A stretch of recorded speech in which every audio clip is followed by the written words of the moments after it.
ग्राम्य जंगल में बाड़ देवाई बहु वर्षर पुराणा गछ काटिदेले। ग्राम्य जंगल और खाली रही सरकारी जगह को किसी लोक जबरदखल करने उद्देश्य तार बाड़ दे घेराव करछंती। तेबे उक्त तार बाड़ पई सेमाने प्राय 2 एकर जंगल गछ काटी व्यवहार करने फल बहु परिवेश प्रेमी एहाकु विरोध करिसंती। एभली घटना नवरंगपुर जिला रायघर वनांचल क्षेत्र में घटी। स्थानीय वन विभाग कार्यालय ठारू मात्र 1 किलोमीटर दूर में एभली घटना समस्त चकित करिछि। जबरदखल पई प्राय 50 रु ऊर्ध्व बहु पुरातन गछगुड़िकु कटा जाई तार बाड़ निमंते खंभ भाव में व्यवहार जहाँकि बाड़ खाईगला खेत भली प्रबाद को दर्शाऊछि। जबरदखल मध्य गोटे पहाड़ रही मृत्तिका संरक्षण विभाग पक्षर होइतिबा प्लांटेशन मध्य रही। सूचना अनुसार रायघर ठारू छेली डंगरी को जीवा रास्ता कड़े स्थानीय शव व्यच्छेद गृह ठारू प्राय 1.5 किलोमीटर दूर नुआपारा पर्यंत रही पहाड़ ग्राम्य जंगल और आकाशिया प्लांटेशन को कोटपार बेलपार और डिबिरीपार किसी लोक मिश्री दखल करने उद्देश्य तार बाड़ देवा आरंभ करिसंती। ग्राम्य जंगल को बाद देले गोटे मोरम पहाड़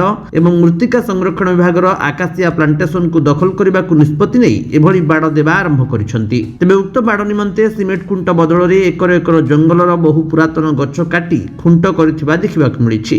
रास्ता कड़े थिबा बहु गछ कटा जाइथिबा सहित किछि गछरे गोले 2 रु 3 फुट थिबा बेले एगुडीकु प्राय 50 वर्ष ऊर्ध्व पुराणा गछ रहिछि। अन्यपक्षे मुख्य दप्तर ठारू मात्र 1 किलोमीटर दूर में एभली घटना वन विभाग कर्मचारी नजर में किभली पड़ला नहीं बोली प्रश्न उठुछि। वन विभाग अवहेला जोगु एभली बेनियम कार्य हेउथिबा अभियोग हेबा सहित तुरंत कार्यानुष्ठान ग्रहण करबाकू दाबी होइछि। अपर पक्षरे एने रायघर वनपाल अब्दुल समद को पचारिबारु से एभली जबरदखल एवं बेआईन गछकटा उपरे दृष्टान्तमूलक पदक्षेप ग्रहण करिवे बोली कहिसंती एवं तार बाड़ एवं बाड़ दिया जाइथिबा काठ अति शीघ्र जबत करा जिवो बोली कहिसंती। रायघर अभिषेक बेहरान रिपोर्ट, विश्व विजयी न्यूज ओडिशा।